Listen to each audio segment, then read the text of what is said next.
dia muito especial, porque nós iniciamos mais uma série de mensagens aqui na Ipendaiá, e como vocês podem perceber, a série ela tem como título Fundamento, e como subtema Prioridades em Família. Por que nós vamos refletir sobre essa temática? O mês de maio é o mês da família, e juntos nós vamos refletir sobre valores, sobre princípios e sobre o que é a prioridade para a nossa dinâmica familiar.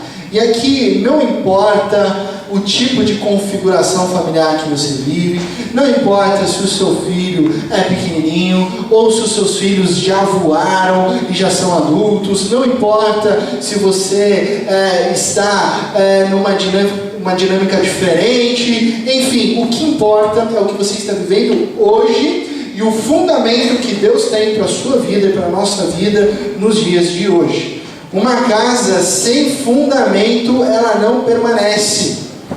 E um lar cujos alicerces estão ali em ruínas ou estão comprometidos, ela precisa de uma reforma. Do contrário, uma hora ou outra, ela vai se desmoronar. A família cujo fundamento é Cristo Jesus, ela permanecerá diante de toda e qualquer tempestade. Aliás, coloque isso em mente. Tempestades, aflições, sofrimento, elas invadem, elas abatem toda e qualquer dinâmica familiar, toda e qualquer vida. Tanto a vida do cristão, quanto a vida do não cristão. Os resultados é que são diferentes.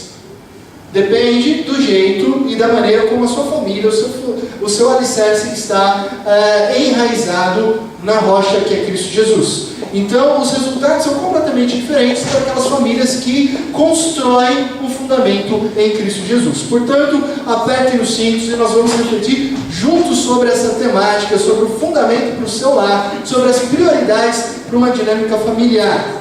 E para essa primeira reflexão, eu te convido a você abrir a sua Bíblia no trecho de Provérbios, capítulo 22.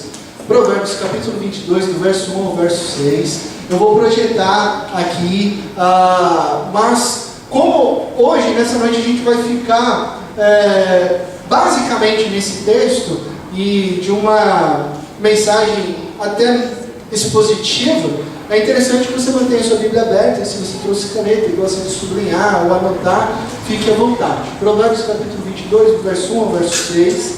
Eu vou ler e peço que os irmãos e irmãs me acompanhem. A boa reputação, ela vale mais que grandes riquezas.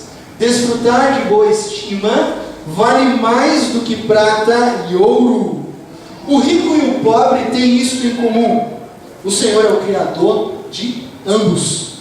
O prudente, ele percebe o perigo, então ele busca refúgio. O inexperiente segue adiante e por isso ele vai sofrer as consequências. A recompensa da humildade e do temor do Senhor são a riqueza, a honra e a vida. No caminho do perverso existem espinhos e armadilhas. Quem quer proteger a própria vida mantém-se longe dele. Instrua a criança segundo os objetivos que você tem para ela, e mesmo com o passar dos anos, não se desviará deles. Até aí, o tema da nossa reflexão nessa noite, na série Fundamento, é discipulado, caminhando em família. O início dessa série, a gente precisava conversar sobre discipulado. Eu não sei, não faço ideia de quantas pessoas aqui têm uma ideia sobre o que é discipulado. Talvez você traga alguma ideia com uma carga religiosa daquilo que você viveu de acordo com a sua tradição cristã. Talvez você chegue aqui nessa noite não fazendo ideia alguma do que seja discipulado. Pastor, eu não faço ideia do que seja discipulado. Talvez você acredite, discipulado deve ser um cursinho que alguém faz com o pastor, ou deve ser algumas aulas que alguém faz com um líder da comunidade, e depois conclui, recebe seu diploma e beleza, terminou o discipulado. Para quem tem caminhado comigo pessoalmente durante os encontros lá em casa, nós temos 2 grupos que se encontram quinzenalmente. Você que tem caminhado lá em casa nesse grupo, você já sabe que discipulado não fica restrito a um conjunto de informações. Não se resume a aulas, não se trata de detenção de saber. Nós temos conversado e a proposta desse grupo, dessa caminhada, se chama até um ponto de partida, porque nós temos entendido que o discipulado é uma jornada. é uma jornada de vida. Então, mais precisamente, o discipulado, ele é um caminho. E eu digo para você nessa noite que é um caminho formativo, um processo diário de formação espiritual. E talvez um conceito, pensando no conceito, eu nunca tinha me atendido ao fato de elaborar um conceito sobre o que é o discipulado, porque eu sempre tive essa ideia de caminhada, de vida, de jornada, mas pensando nessa mensagem, nessa reflexão, talvez a gente possa resumir o discipulado como uma jornada intencional, um caminho formativo com o objetivo de se tornar cada vez mais parecido com Cristo Jesus. Então há uma intencionalidade, é uma jornada, é um caminho em que você não trilha sozinho e cujo objetivo, cujo modelo de vida se encontra na pessoa de Cristo Jesus. Então isso é profundo, porque essa caminhada na fé vai me colocar numa situação de discípulo, de aluno, e vai me fazer olhar para Cristo Jesus como um mestre que me ensina a jornada diária da vida, um mestre que não está distante, mas que me ensina a viver o hoje, o amanhã, de segunda a segunda. Só que muitas vezes nós pensamos que o discipulado ele ocorre num sistema educacional religioso, onde um pastor ou um líder da comunidade, ele ensina os membros da comunidade. Ok, isso é uma parte da verdade, isso é real também, acontece. Mas nós negligenciamos a poderosa informação, na verdade o poderoso fato de que o ambiente familiar, os nossos lares, as nossas casas, são os ambientes mais poderosos para a prática do discipulado. Sim, nenhum outro meio, está aqui, os nossos lares são os ambientes mais poderosos para a prática do discipulado, nenhum outro meio como os nossos lares pode ser mais eficiente para a prática do discipulado. Isso porque é dentro das nossas casas que nós temos a responsabilidade e também o privilégio de caminharmos uns com os outros, de ensinarmos uns aos outros, de sermos formados na família uns aos outros e de contribuirmos no processo formativo de sermos mais parecidos com Cristo Jesus. Dentro de casa, existe um outro fator também que é maravilhoso. Dentro de casa, não existe espaço para máscaras. Dentro de casa, não tem fingimento. Não tem como. É a convivência diária, é a sinceridade, é quem nós realmente somos. E aí, nesse ambiente é que nós aprendemos e ensinamos uns com os outros. Por isso que é o ambiente mais poderoso para a prática do discipulado. E talvez essa já seja a mais importante lição que você tenha recebido nessa noite. Porque é uma lição extremamente poderosa. Descobrir que os nossos lares são os ambientes mais propícios para a prática do discipulado. Porque se eu investir profundamente na vida da igreja, em detrimento da minha família, se eu buscar intencionalmente, com maior afinco, formar discípulos de Jesus na igreja e negligenciar a formação de discípulos de Jesus na minha casa, com a minha esposa e com a minha filha, eu já estou num erro. Eu já me configuro num erro de prioridades. Então eu já falei. Por isso que o subtema da nossa série está bem fraquinho ali embaixo, mas é prioridades em família. A priorização do seu lar. Portanto, guarde isso. O teu lar é um poderoso ambiente discipulador. Diante disso, vamos para o nosso texto bíblico. O texto bíblico ele começa com a seguinte expressão: a boa reputação ela vale mais que grandes riquezas. Desfrutar da boa estima vale mais do que prata e ouro. Aqui o salmista está sendo claro, e um dos aspectos dos provérbios de Salomão é que ele faz uma introdução, aí ele entra numa polêmica, aí ele bate forte, e ele bate forte mesmo, e ele conclui. Então ele é sincero, ele nos confronta.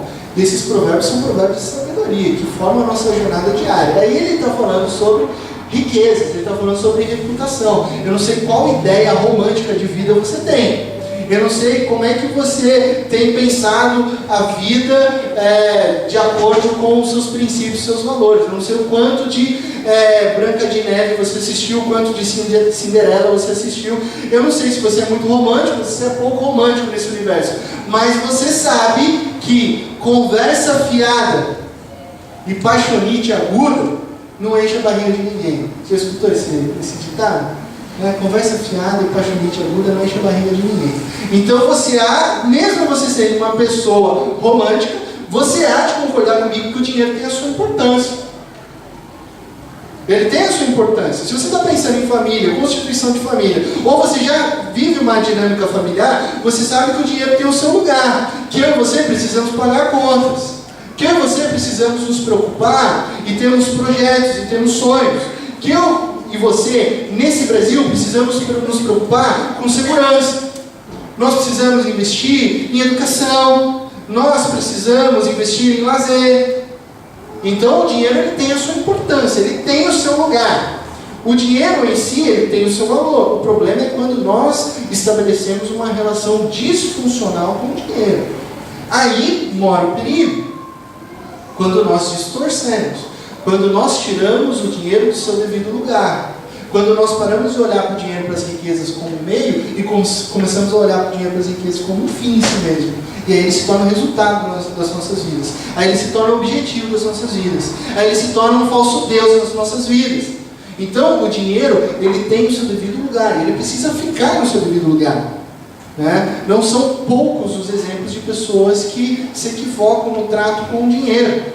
Trocando prioridades, coisas essenciais, por coisas superficiais e periféricas. Em relação ao dinheiro, eu posso dar alguns exemplos. Tem gente que escolhe o trabalho para o resto da sua vida sobre o fator dinheiro. E isso tem sido muito comum na juventude, na sua escolha de uma faculdade. De repente um jovem ali, um adolescente, ele tem 16, 17 anos, e de fato, um jovem com 17 anos, definir o que vai ser a sua graduação, digamos, prioritária para o resto da sua vida, há um peso, há um fardo muito grande. Quem trabalha com jovens, quem trabalha com educação sabe como é isso. Então você tem riscos, porque de repente você tem 17 anos, tem um leque aí de escolhas, e aí você precisa definir. E às vezes você só tem uma bala na agulha, tem que ser o tiro certo. Depois, às vezes, você consegue fazer uma segunda, uma terceira faculdade, mas nem sempre você tem essa possibilidade. E aí a gente percebe o quê? A gente percebe naquele encontro de Natal, sabe? Onde se reúne toda a família, aí chega aquele tio que faz as piadas sem graças e dá um tapinha no jovem adolescente, e aí, tá passando os vestibulares, e aí, o que você vai fazer? Eu quero fazer pedagogia. Pedagogia? Mas isso não dá dinheiro, não! Aquele tio que aparece, e aí você fala assim, não, eu quero fazer artes. Mas você vai fazer sua arte na praia? E aí já vai fazendo brincadeira. E aí as pessoas vão minando aquilo que Deus te chamou vocacionalmente e direcionando jovens para que escolham. Daí você pergunta para o tio, o sabidão, então o que eu tenho que fazer? Não, você tem que fazer engenharia que está dando dinheiro. Mas eu não sou bom com contas, eu não sou bom nessa área. Não importa, você tem que se esforçar, você tem que passar. Seja médico, porque médico dá dinheiro. Faça, na minha época era muito isso, faça direito, porque você vai ser doutor, você vai estudar, e aí você vai ser advogado e tal, e aí todo aquele glamour do direito. E aí eu estudei numa sala, quando eu fiz a minha primeira graduação foi direito, e aí eu estudei numa sala com 90 alunos. E aí no quarto ano, quinto ano, naquela época não podia prestar o AB antes de ter concluído o curso, então tinha aquela tensão, porque a faculdade de Direito é isso, se você não passa na OAB, você está simplesmente com as mãos atadas, Aí você pergunta para os seus amigos, e aí, você vai se especializar no quê? Aí 90% respondia, eu não quero advogar. O cara está fazendo o que aqui, quero prestar concurso, eu quero fazer o quê? O pai falou para eu entrar aqui porque dá dinheiro, porque direito é bonito e tal. Então as pessoas têm escolhido o trabalho no fator dinheiro. E por que isso é um problema? Porque você acaba decidindo algo para o resto da sua vida e você vai fazer algo que você odeia por causa do dinheiro. Fator errado. As pessoas estão trocando a sua vocação pela ânsia da propulsão financeira. E digo mais, tem gente que troca pela ética. Não importa como eu vou chegar lá, e sim quando. Então eu vou atravessar as pessoas. Então os meus princípios, os meus valores que eu ouvi dos meus pais, e eu aprendi, eu quero deixar de lado, porque não importa como, eu quero chegar lá. Eu vou infringir leis que regem cidadãos e cidadãs, não importa, eu não vou agir com ética. E além disso, tem pessoas também que trabalham de uma maneira muito doentia em relação ao dinheiro, no que se refere a relacionamentos. As pessoas não fazem amizades mais, as pessoas fazem contatos. Eu preciso ir naquele jantar, por quê? Porque eu preciso fazer contato. Eu preciso estar naquele evento, porque eu preciso fazer amizade com aquela pessoa. Eu preciso entrar naquela sociedade para que eu tenha algo de bom e para que eu cresça profissionalmente. Eu não preciso estar naquela festa, eu preciso agir naquela festa beneficente, eu preciso estar aqui, eu preciso estar nesse grupo, eu preciso, por causa do fator dinheiro. Aí não é incomum ouvirmos frases do tipo: quando eu estava bem, a minha casa estava cheia. Quando tinha churrasco e piscina, estava lotado. Agora que eu estou numa crise financeira, os meus amigos sumiram. Claro que sumiram. Foi estabelecido um relacionamento tão puramente por dinheiro, e não um relacionamento profundo. Então o provérbio de Salomão, ele nos ensina algo muito profundo, algo muito verdadeiro. Ter um bom nome, ele está falando, ter um bom nome é mais importante que toda a grana.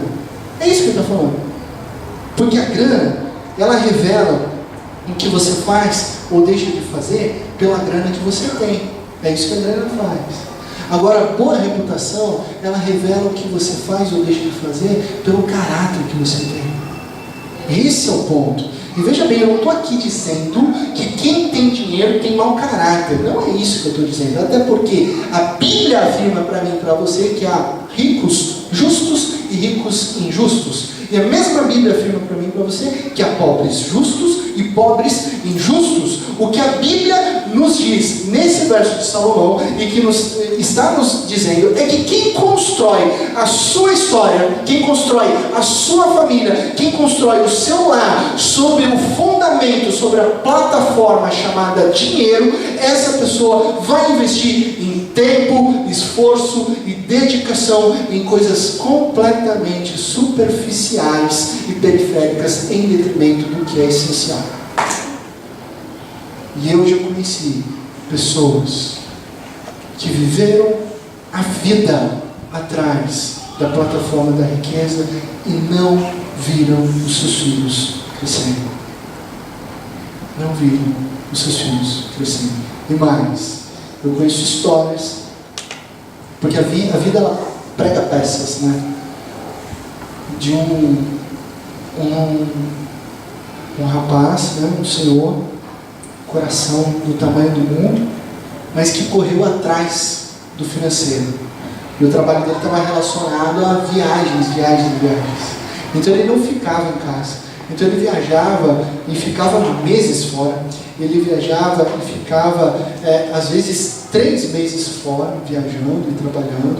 E quando ele voltava, as crianças, obviamente, pediam por atenção, pediam por carinho, e ele sempre respondia: eu estou dando um futuro para vocês.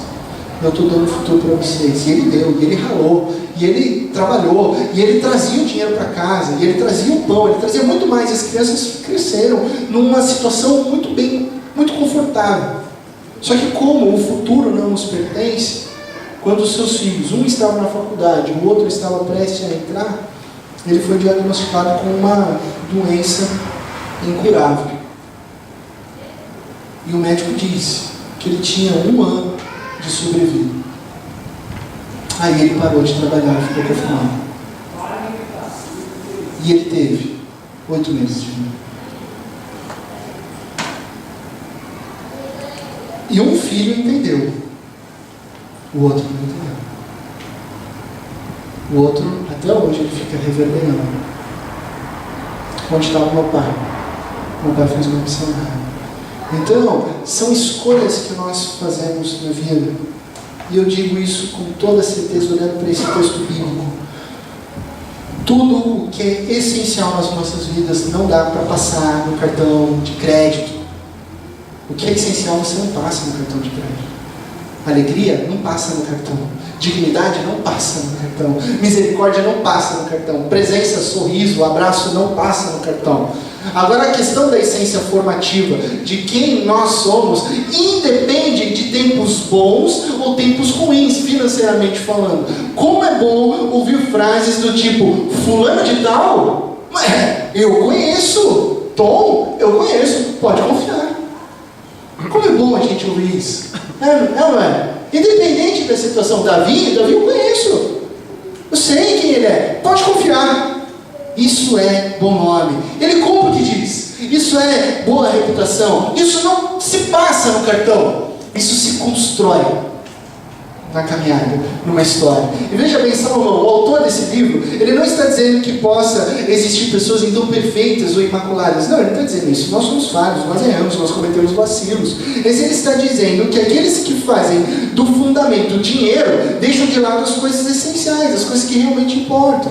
Então você que está construindo a sua família, você que está aqui nessa noite para ouvir o que Deus tem para dizer na sua dinâmica familiar, na sua casa, antes de priorizar riquezas e coisas materiais, priorize a boa reputação.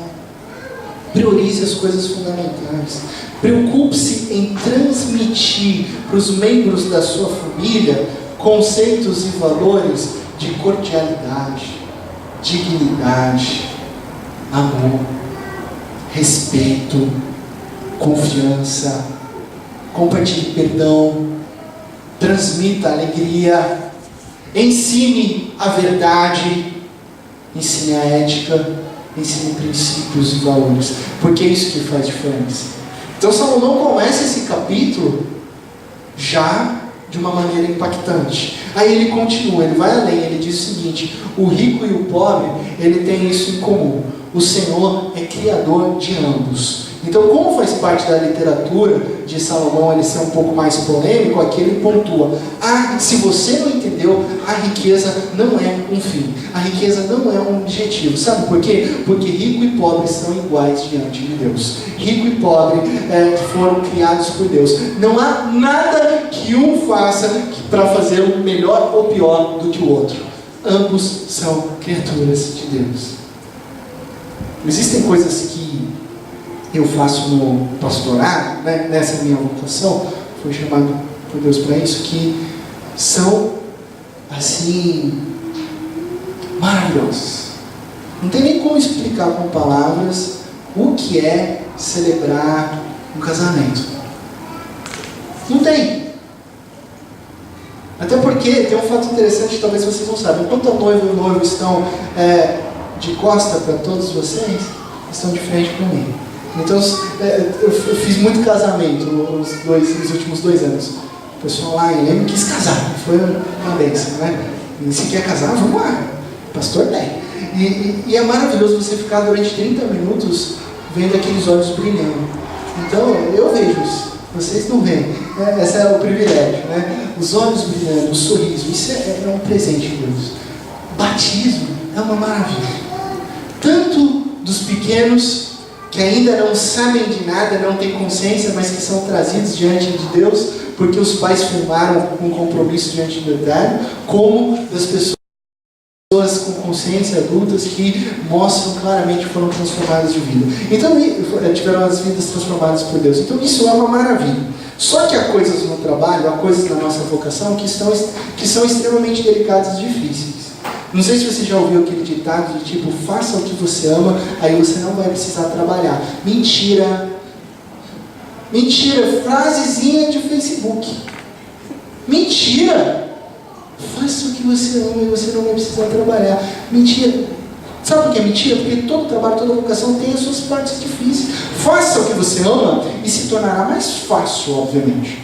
Faça o que você ama porque, logicamente, fazer o que te odeia só por causa de riquezas vai te trazer um esgotamento mental a médio a longo prazo. Então, toda vocação ela tem situações extremamente difíceis e delicadas. No meu caso, faz parte da minha vocação fazer visitas em hospitais. Então eu já conheço 2 hospitais aqui da cidade de Indaiatuba e não é legal, gente. Não é legal. Não é legal. Não é legal você fazer uma visita de alguém que você ama e que está numa situação de enfermidade. E não é legal também, ao longo dessa visita, você olhar as pessoas que estão numa situação difícil. Mas faz parte da vocação. E Jesus nos chama a compaixão também. Por isso que eu faço isso. Eu não faço por obrigação. Eu faço principalmente pela compaixão de Cristo Jesus. E ofício fúnebre também é extremamente difícil. Às vezes a gente perde uma pessoa muito próxima, muito querida, e a gente tem a gente tem que pedir para um colega de ministério para trazer a palavra, porque você não vai conseguir trazer ali naquele momento, porque você está envolvido na emoção e na dor de alguém muito próximo que se perdeu. Então acontece isso na minha situação, na minha vocação. Então nunca é fácil, nunca tenho palavras corretas para dizer. Talvez em algumas situações nem palavras são bem-vindas, mas sim somente a presença e o abraço. Mas há sempre um grande aprendizado, porque o mesmo autor do livro de sabedoria, ele diz em outro livro que há sabedoria na casa enlutada. Como assim sabedoria na casa enlutada? Porque essa realidade aqui nos traz um grande aprendizado. Não há distinção entre rico e pobre. Quando uma doença incurável abate um rico e abate um pobre, ela machuca, ela danifica, ela desestrutura. Quando uma morte atinge, seja a casa de um rico, seja a casa de um pobre, ela traz uma perda, ela traz um sentimento. Nós somos todos iguais, nós somos todos criados por Deus. Sabe qual é o problema? O problema é quando ao longo dessa vida nós vamos ensinando diretamente ou indiretamente os nossos filhos, os nossos pequenos, que nós somos melhores ou piores que alguém, seja pelo calçado que nós vestimos, seja pelo local que nós moramos, seja pela escola que os nossos filhos estudam, seja pelo dinheiro que nós temos em conta, seja pelas viagens que nós fazemos ou deixamos de fazer, e tantas outras coisas periféricas que têm tomado espaço e tornado um falso Deus nas nossas vidas. Isso faz parte, isso é o cenário do mundo pós-moderno. Que calça que você está vestindo, aonde você mora. E, gente, eu já percebi isso no contexto da nossa cidade. Eu sou recém-chegado aqui, eu sou forasteiro na cidade de Indaiatuba, então às vezes eu converso no mercado, às vezes eu converso na própria vizinhança, né, ali onde eu moro. E aí estou conversando, papo vem, papo vai, e aquela pergunta: sua filha estuda onde? Só que essa pergunta ela não vem assim solta. Eu tenho percebido, essa pergunta vem assim, tipo, qual escola particular que você filha estuda? A pessoa não está preocupada com o educacional. Ela quer saber. Ela quer saber. E isso tem sido ensinado nessa sociedade, né? Isso tem ganhado força, né? O consumismo. E ao ganhar força o consumismo, isso tem destruído famílias. Quando na verdade isso deveria ser enfraquecido pela grande verdade do Eterno, que não importa o seu saldo bancário, mas sim o fato de que você foi criado por Deus e você tem um valor intrínseco e uma dignidade dada por Ele, e que todos nós carregamos o mesmo valor e a mesma dignidade. O problema está na interpretação da população e da nossa sociedade. Onde alguém que tem muitas riquezas morre, há uma comoção nacional e está estampado em todas as capas de jornais. E quando alguém que não tem nada morre e de repente deixa família, deixa uma viúva sem ter o que fazer, não é nem noticiado. Ninguém se importa. Esse é o problema. Qual é o nosso desafio hoje? Fazer dessa verdade do Eterno matéria de formação discipulada nas nossas famílias, no nosso lar. Sabe qual que é a minha missão? A minha missão é ensinar minha filha de 7 anos, a Bela, de que toda criança foi criada por Deus. É eu contar para minha filha que cada criança tem o seu devido valor e a sua devida dignidade, e que ela, a minha filha, nunca pode agir como se ela fosse maior ou de menor valor do que outra criança. É ensinar os nossos filhos de que nós devemos tratar cada pessoa com o mesmo valor e dignidade com que nos tratamos. Porque no coração de Deus, riqueza e pobreza não está em jogo. Não está em jogo. Eu digo mais, não é o tema da nossa reflexão hoje. Mas se você trabalhar riqueza e pobreza na Bíblia e você pegar de capa a capa, você vai ver um Deus que ama incondicionalmente todas as pessoas, mas que tem um zelo e um cuidado com os mais pobres. Leia a Bíblia. É um Deus que se compadece. Não é que ele faz diferença, mas ele sabe que o pobre é vulnerável nesse mundo caído. Então, riqueza e pobreza não são valores meritórios no amor de Deus. Então, o que te faz pensar que você pode se aproximar mais ou menos de alguma pessoa pelo fator dinheiro?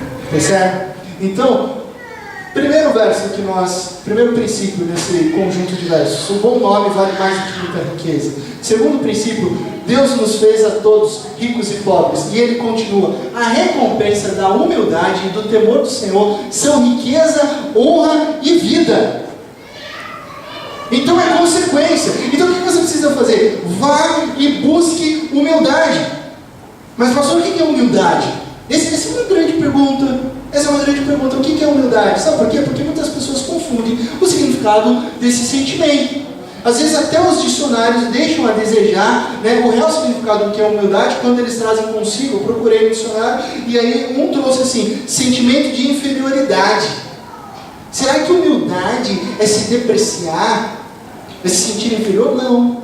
Na Bíblia não. Sabe o que é humildade? Humildade é uma leitura justa sobre si mesmo. Uma leitura justa. É conseguir observar o seu valor intrínseco diante de Deus. A sua dignidade. Você foi criado à imagem e semelhança dele. É perceber as suas virtudes, os dons que ele te entregou, as vocações, os talentos, e você compreender o tamanho real que Deus te deu. E aí você descansa na verdade de quem você é diante de Deus, e você não precisa ser aumentado, e você não precisa ser diminuído. Porque aí moram os dois problemas, os dois grandes erros, né? O primeiro é você se tornar, você querer ser aumentado, né? O orgulhoso, o arrogante, aquele que acha que é maior que os seus acertos. Bom, trabalhei em uma grande empresa e eu consegui uma baita de uma promoção. Trabalhei duro, agora eu estou num cargo de extrema importância. Bom, eu sou um CEO. Sabe o que isso significa? Eu vou comprar um carro importado e estacionar em fila dupla na hora que eu buscar as pessoas. Eu vou andar no acostamento. Eu vou atravessar o sinal vermelho. Eu vou me irritar com qualquer pedestre. Eu vou olhar no espelho e falar: eu sou o cara mais bonito da face da terra. Sabe? Ele começa a ter uma imagem além do que ele, além dos seus acertos. Se torna arrogante. Eu não falho. A posição onde eu estou, eu sou um semideus. Acho que eu nunca errei nessa empresa. Eu sou o cara. Então ele tem uma visão além, aumentada dos seus acertos, né? Então ele se acha, de repente, o mais bonito de todos, o mais impoluto, o perfeito. Esse é o grande erro. O outro erro vai no caminho extremamente oposto. O da diminuição, o sentimento de inferioridade. Por isso que humildade não é sentimento de inferioridade. Aquele que, por carregar uma velha culpa, uma velha ferida, ele se acha menor do que realmente é.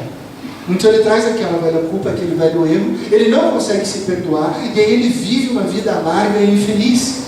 E ele não consegue compreender o valor justo e o valor e a dignidade que ele tem diante de Deus. Não consegue observar, ter uma visão justa sobre si mesmo. Então esses são os dois grandes erros, né? Então nem aumentar, nem diminuir. Nós não precisamos disso. Nós temos o nosso valor, nós temos a nossa dignidade diante de Deus, isso basta. Você é amado, você é amada. Em você foi criado por Deus.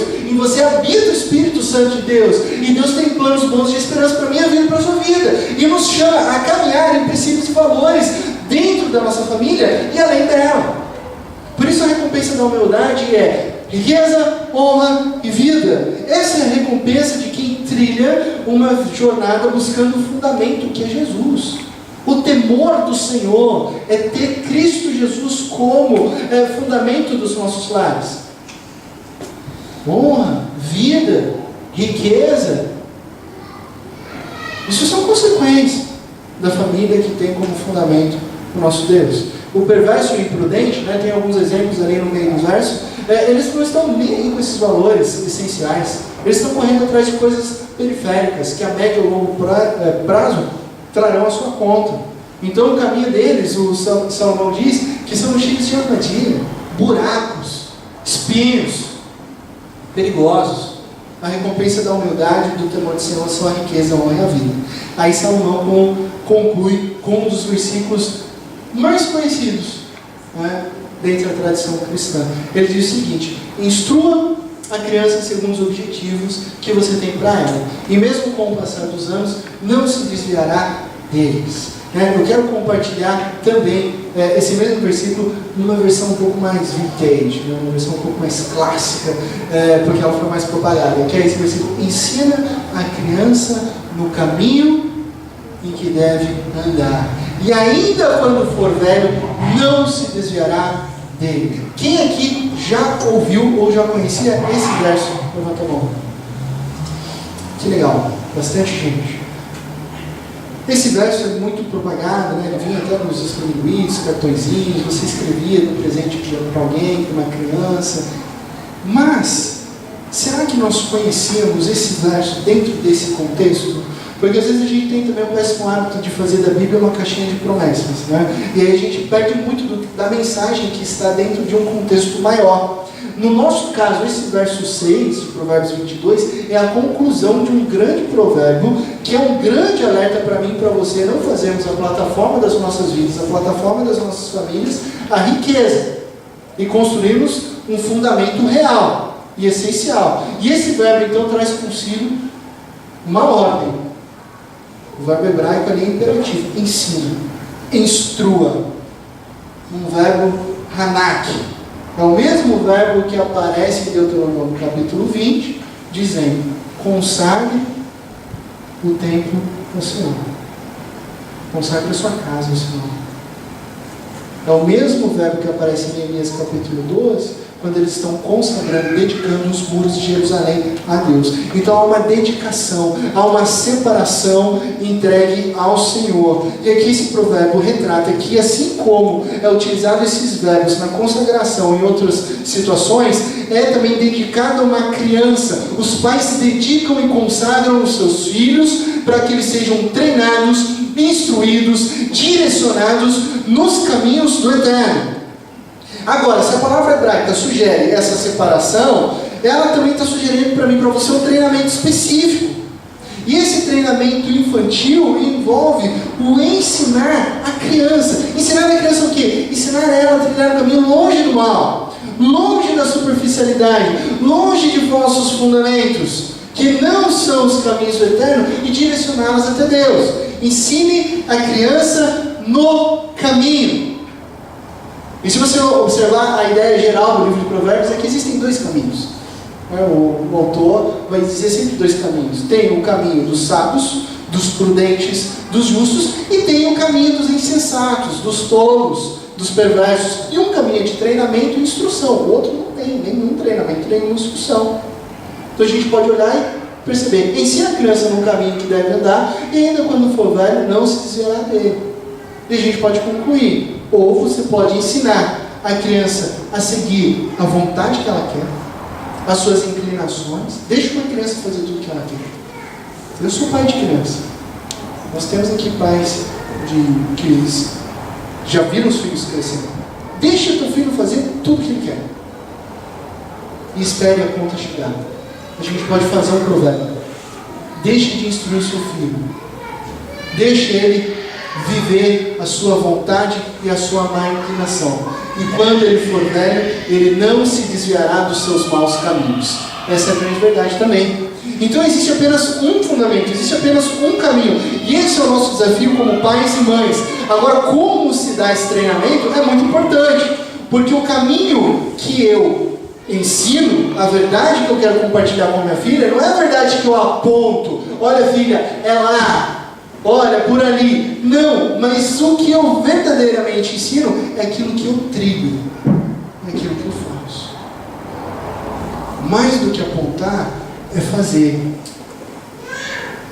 E talvez você já tenha ouvido o seguinte ditado, Eu ouvi muito isso. Eu sou de uma geração ali da década de 80, e às vezes os mais velhos, eles eram inquestionáveis, E aí a gente estava aprendendo a observar, a ter um olhar mais crítico, e tipo: mas você falou que não pode fazer isso, e está fazendo, Você já era ousado, você já partia para uma ousadia de questionar. E o que você geralmente escutava?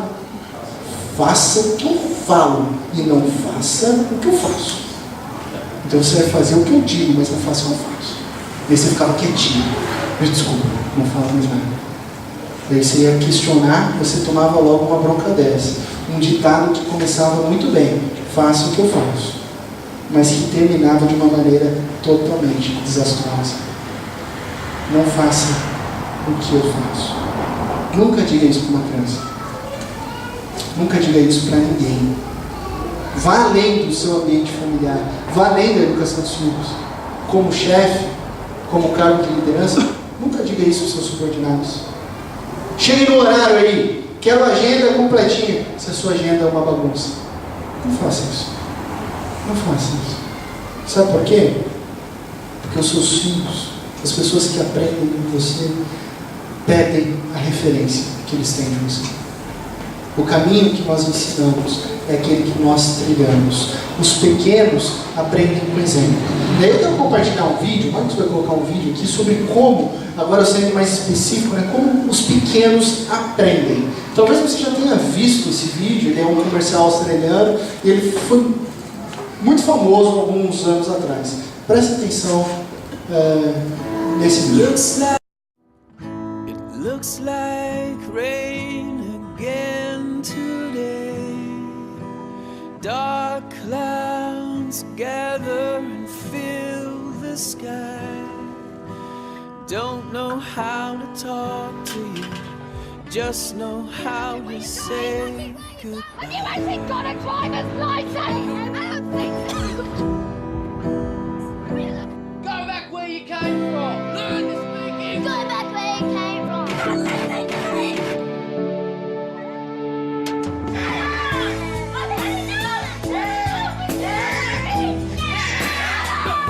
Is that what you think?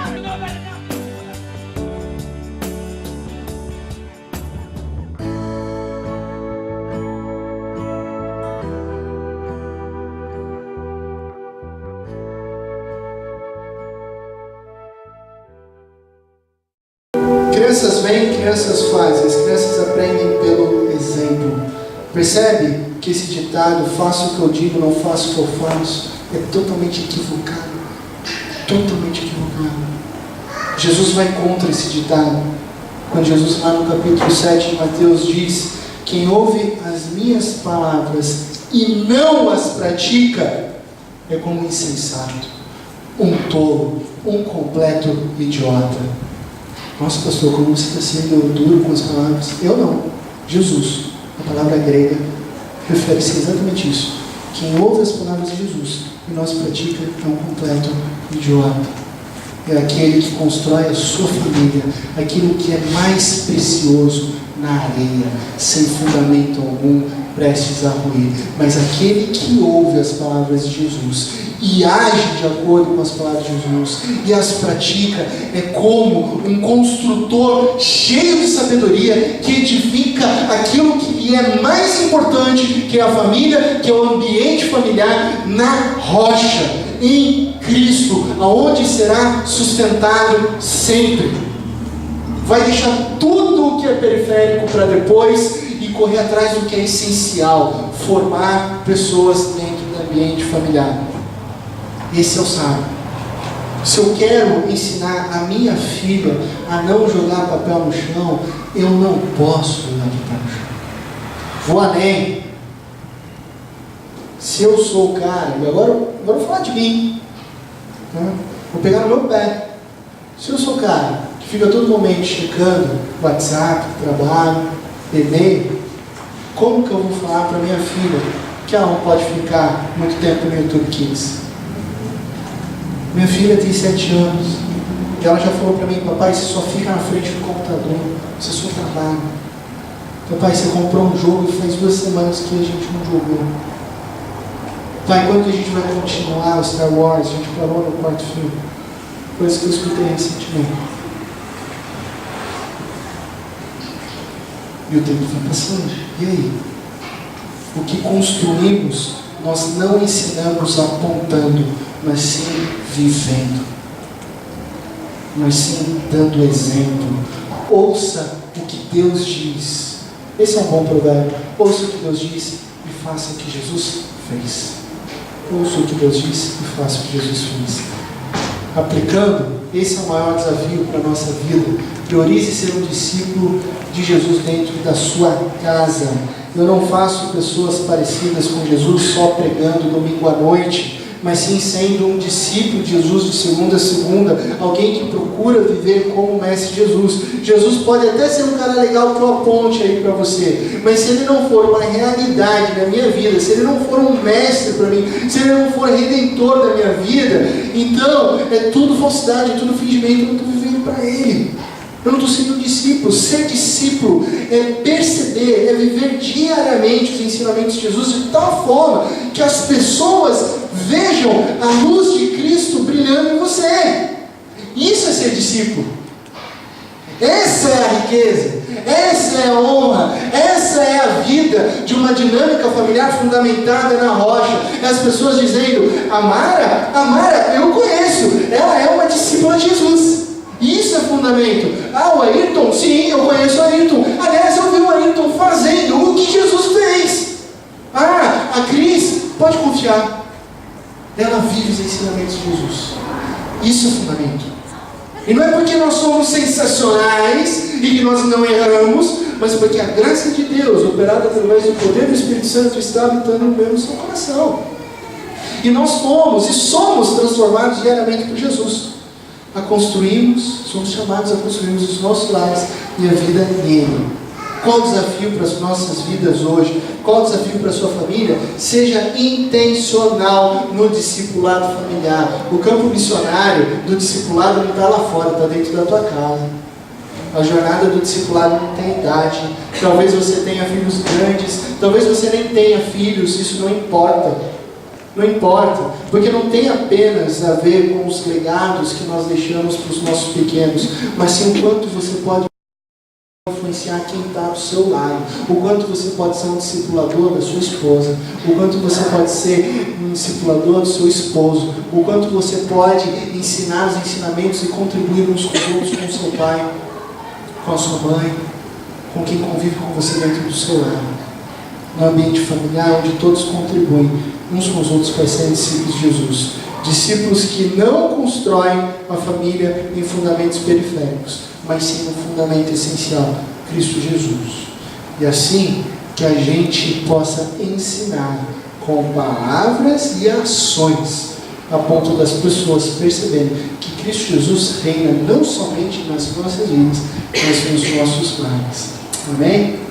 Deus te abençoe na mais absoluta certeza de que em Cristo Jesus, o nosso fundamento, todas as coisas ficarão bem. Treinando a nossa alma. Ouça o que Deus diz e façamos, o que Jesus fez. Então, para você praticar e treinar a alma, que exemplo você tem dado dentro da sua casa? E veja bem, esse é um exercício que precisa muita sinceridade e honestidade. Já tira da ideia da sua cabeça: meu marido precisa saber. Não é sobre o seu marido, é sobre você, tá bom? Minha esposa, ela tem que melhorar. Não é. Esse exercício é para você. Para de tentar delegar uns para os outros. Será que devia tanto estar aqui nessa mensagem? Está aqui nessa noite quem Deus trouxe. Amém? Então você está ouvindo isso. Então, o que você precisa mudar dentro do seu lar? Quais são as atitudes que você pode mudar hoje, objetivando construir um fundamento sólido para a sua família? Talvez você precise ser mais paciente. Talvez você precise dialogar mais. Talvez você precise compartilhar amor. Talvez você precise ceder. Talvez você precise investir no teu cônjuge. Talvez você precisa ouvir os teus filhos. Talvez você negligenciou a honra aos teus pais. O que você precisa mudar para ser um discípulo de Jesus dentro da sua casa? Discipulado em família, um treinamento mais prático ainda.